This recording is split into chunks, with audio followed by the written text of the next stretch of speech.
Yakobo igice cya kabiri. Yego 2:10-11. Aravuga ngo umurongo wa 10 ngo kera nimwarokoye se. Yakobo igice cya kabiri. Ingo igice cya kabiri. Hasoma. Yakobo igice cya kabiri umurongo wa 10 haravuga ngo umuntu wese witondera amategeko yose agasitara kuri rimwe aba yacumuye yose, kuko wavuze ati ntugasambane niwe wavuze ati ntukice, nuko rero nudasambana ariko ukica uba ucumuye amategeko yose. Yego, ni ukuvuga amategeko y'Imana akoze ku buryo acomekeranye, sibyo? Ni ukuvuga aracomekeranye, iyo wishe rimwe uba yishe yose, sibyo? Bisobanura neza kandi Yakobo akoresheje amavuga ngo wasitara. Niba nari niriwe nirinze mfite ukuntu nibwira ko nirinze, narangiza nkaza gucikwa ngabishyura, sibyo? Nta bigambire. Ari n'ubwo abantu icyaha bagitekereza ati ni ikintu batekereje.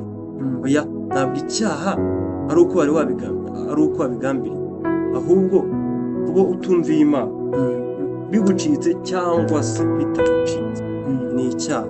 Kuko akavuga kuko wasitaye ntabwo yari bigambiriye. Byumvikane neza.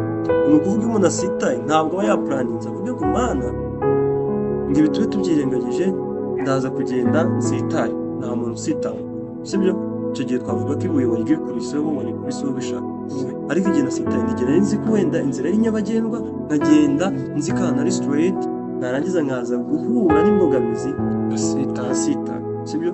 Ariko Yakobo rero akavuga ko uwasita uwo nguwo angana n'uwatekereje akagambirira agashyira mu bikorwa, aba yacumuye yose. Amategeko yose bihinduka ngo aba yasitayeho yose, aba yacumuyeho ntabwo aba yasitayeho yose. Iki ni ikintu cyo kwitondera, kubera yuko abantu twaremye nk'aho icyaha kizaba icyaha ari igihe wenda nagambiriye nkavuga ngo umunsi ndaza ngakopera, sibyo? Narangiza ngakopera, ibyo nicyo cyaha.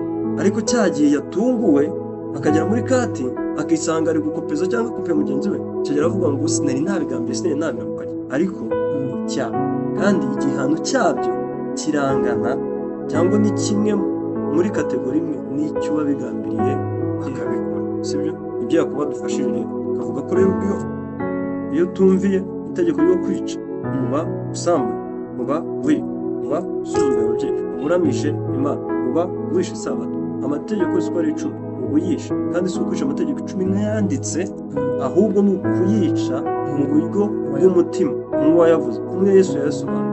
Mbega gusambana uba umeze nk'indaya iri hariya zambaye, ukongera ukaba umeze nk'utagiye bibona byo porunogarafi, ukongera ukaba umeze nk'utabikoze, watekereje wiriwe akurura abakobwa bose bamucaho akumva bose bababe, sibyo? Mbega ibyo byose biba bikuri ku mutwe. Kandi mu ishusho ngari tugahita tubona yuko ubwo nawe uri mu bamaze abantu, donc nawe utaniye na Hitler. Imbere y'Imana izaca urubanza ukwiye igihano kimwe n'icya Hitler, sibyo? Kandi kuri buri ngingo yose ukatirwa n'umuntu. Mwami ariko tugirire ubuntu, birakomeye. Birakomeye, ariko ni ngombwa ko dutinda kuri iyi ngingo tukagaragaza uburyo icyaha cyinjiye mu muntu, nyine ku buryo kijya mu ndiba zose, ku buryo naho yahungira hose. Hari ukuntu umuntu yumva ibi ngibi ariko akavuga ngo ariko kubera njyewe nubwo wenda nkora ibi n'ibi ariko mba muri korali, hari n'ibindi mfasha abakene, sibyo? Agahita atekereza ati ariko wenda habaho ikigereranyo, habaho gushyira ku munzani, kuko ibibi byanjye ntabwo ari byinshi wenda kurusha ibyiza. Ase ubundi uyu muntu umeze gutya uvuka agomera Imana, ubuzima bwe bukabigaragaza mu kutayumvira, sibyo? Ubundi hari ibyiza bihari ku buryo ashobora kubihungiramo, nyine akavuga ati byo wenda nubwo umuntu akoze icyo ariko hari aho baza aho ducumura ko ntibaza aho twihanira, afite ahandi hantu yihisha nyine muri iyo myambaro ye aba yiremeye. Wenda mbere yuko tuza no gusubiza icyo kibazo, hari n'ikindi, ibi byo kumenya uburyo twimbitse turi abanyabyaha burundu, twibiriye mu byaha, sibyo? Ukabisobanura tukagera ku mutima wabyo, umuntu akageraho acakira neza, akumva yuko nubwo nta mwana umubazweho y'umukobwa wabyaye, sibyo? Ariko ari umusambanyi.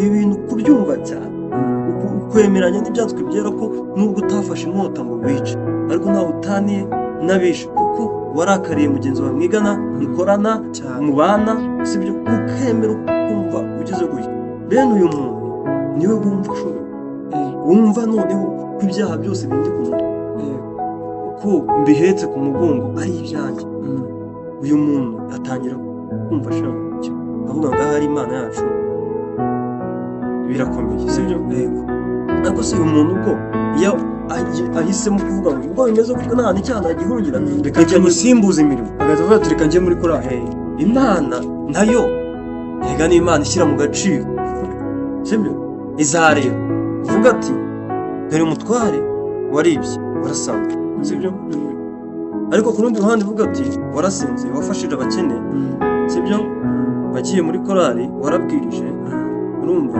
urabona ibyiza wakoze ni 5 ibyaha ni 2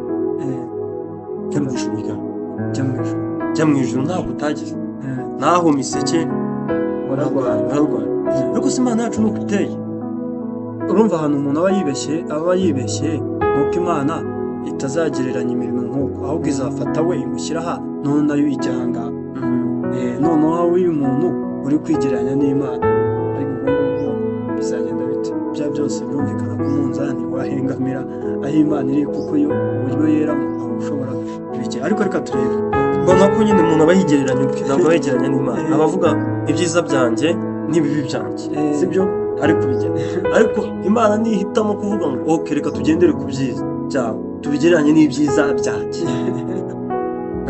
okay ibyo reka tube tubiretse wenda kari agaciro ariko Yesaya 64 umurongo waho wa 5 akuriza inzira ku murima asubikumve 6:5 aravuga ngo kuko twese twahindutse abanduye kandi nibyo twakiranutse byose bimeze nk'ubushwambagara bufite ibizinga twese turaba nk'ikibabi kandi gukiranirwa kwacu kudutwara nk'umuyaga nta wambaza izina rye nta wibatura ngo akugundire kuko watwimye amaso ukadutsembaho uduhoye gukiranirwa kwacu uri kubona Yesaya ari kubona neza ko n'ibyo bakiranukamo kandi ni Yesaya umuhanuzi ikindi ari no kwishyiramo nawe uri kubibona muri ako gatebo kuko n'ibyo babona mbega nuko guhanura ko geranja numva umuntu agasoma inkuru nk'iyi y'umuhanuzi Yesaya akavuga ngo n'ibyo twakiranutsemo arimo aribara kandi we yewe ni ugukiranuka ari no kuvuga ni ukwezi ni kabiri yagiye gusenga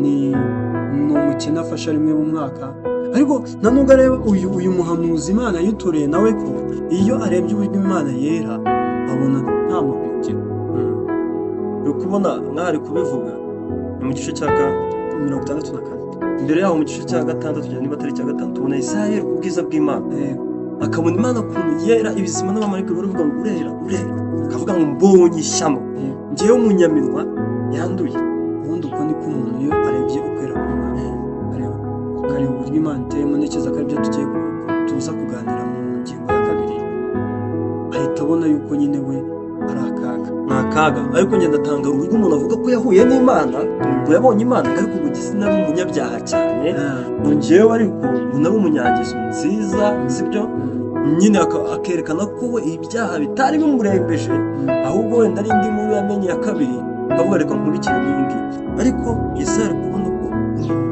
iyo ahuye n'ubwiza bw'Imana iyo abonye uburyo Imana yera kandi ni nako mu byanditswe twabibonye twabonye uburyo turi babi sibyo ariko uburyo Imana yacu yera buriyo itarimo kamere y'icyaha iyo tubyigereranyije iteka ryose tubona gukiranuka umwami ari kwinshi amen ntawagushyikira ntawakugeraho n'andi magambo umuntu azakora ibintu byose kugira ngo ahure n'Imana buri gihe kizajya kivamo nuko umunara yubatse uzajya uhura aha turi gusoza rero kuri iyi ngingo ni iki dukwiye gutahana turi kumva ko abantu bose ari abanyabyaha ikindi nanone ni iki twabwira ku muntu ushobora kuba agiye kumva iyi video ariko wenda agahita ava mu mubiri yumvikana kuko ejo saha hacu cyangwa nazongera no gukurikirana izindi nyigisho akavuga ati ni bwa busoresore bwateye muri iyi minsi bugenda bwigisha ati nta kundi sinzongera kumva ibyabo ni iki wabwira umuntu nk'uwo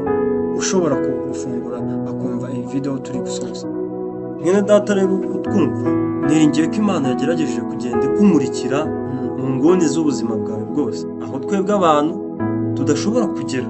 Imana yakugejeje binyuze mu kukwereka ukuntu irebamo icyaha. Ni ukuvuga iki rero? Abantu bose ni abanyabyaha mu inkomoko yabo, ko dukomoka ku munyabyaha Adamu utarumviye Imana, bityo icyaha gitwarira muri twebwe, tukaza muri ubu buzima tuje twibereye dushyira mu bikorwa ibyaha. Aya ni magambo, ntabwo byaheze aho tubaho turi n'abanyabyaha. Mbega na kwa gusenga kwawe wirata ni ugusenga kwa ni ukwawe nyine, ngo nkore nsenge Imana impereze, Imana imperekere hejuru, niyo nsumbe abanyanze, abashakaga ko mpfa bamenye ko hari Imana itabara.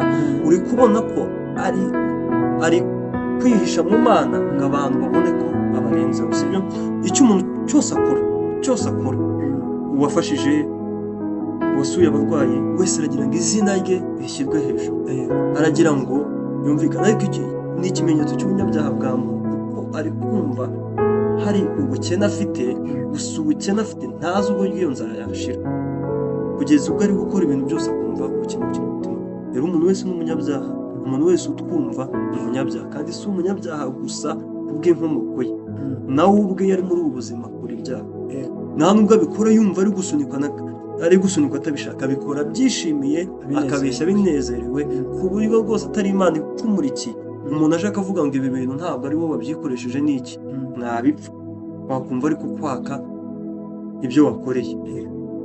Ariko inkuru nziza ni uko Imana yacu mu gutungana kwayo kose, Imana itaretse umunyabyaha ngo agume uko, ngo nyine abe hari umunyabyaha abizi cyangwa atabizi, ngo maze nibirangira arimbuke. Bavandimwe, dufite Imana y'urukundo. Imana yacu ikungahaye mu rukundo, igira ineza n'imbabazi. Nicyo gituma ibyanditswe byari bihamya ko yigiriye inama tutazi, isi n'ijuru bitararemwa, mu Befeso, sibyo? Igambira gukiza abantu bayo ibakirishije yo ubwayo. Niko yatanze umwana wayo Yesu Kristo, Imana 100%. Yesu araza aba umuntu 100%.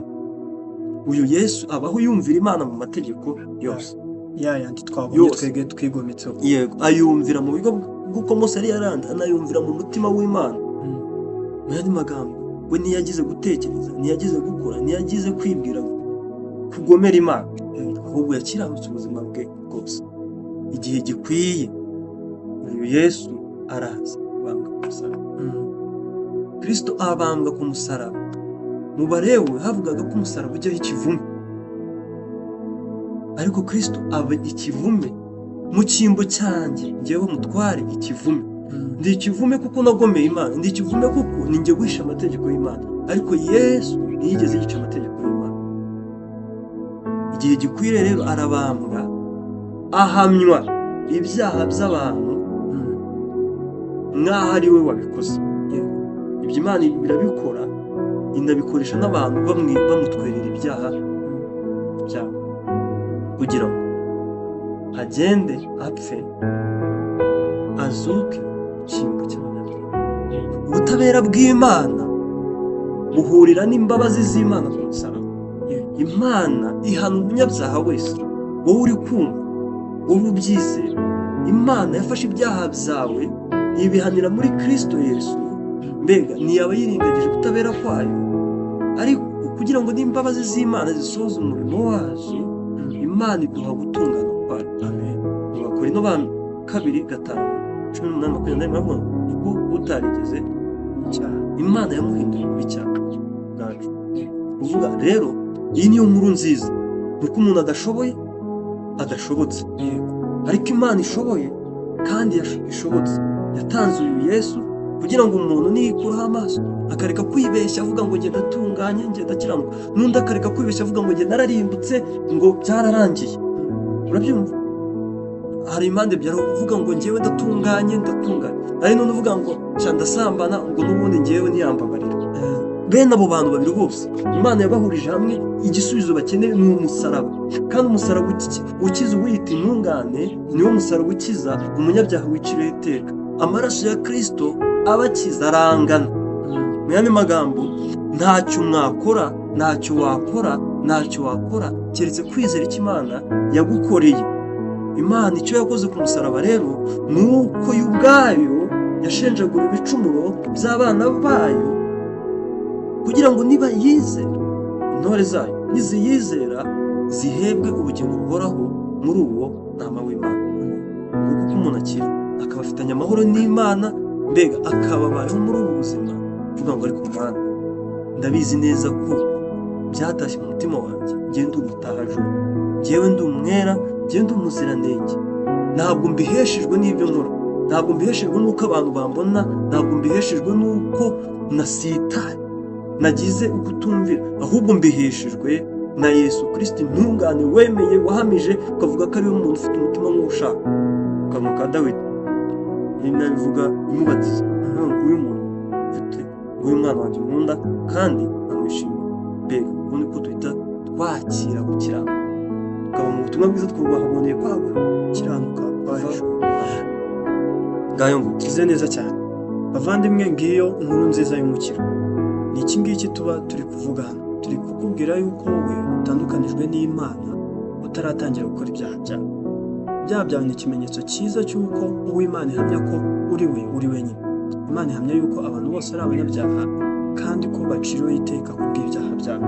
Bityo mu buzima bwawe bwa buri munsi urabizi neza ko amategeko y'Imana udashobora kuyumvira. Urabizi neza ko udashobora kwikomanga mu gatuza uvuge ngo njyewe uhereye mu buto bwanjye sinigeze mbeshya. Ushobora kuvuga ngo sinigeze niba wumvishe neza icyo kwiba byaba ari cyo. Ariko kandi hari inkuru nziza yuko Imana yashimye gukiza umuntu wibonye gutyo akabura aho kwirukira, akabona yuko imirimo ye idashobora na hato rwose kumubera ubwihisho, ahubwo ahungira umusaraba, agahungira kuri Kristo, agahungira kuri iyi mpongano y'ibyaha by'abantu bose bazamwizera. Nguyu Yesu umwana w'intama w'Imana ukuraho ibyaha by'abari mu isi. Wamwizera nawe wakizwa n'ubu.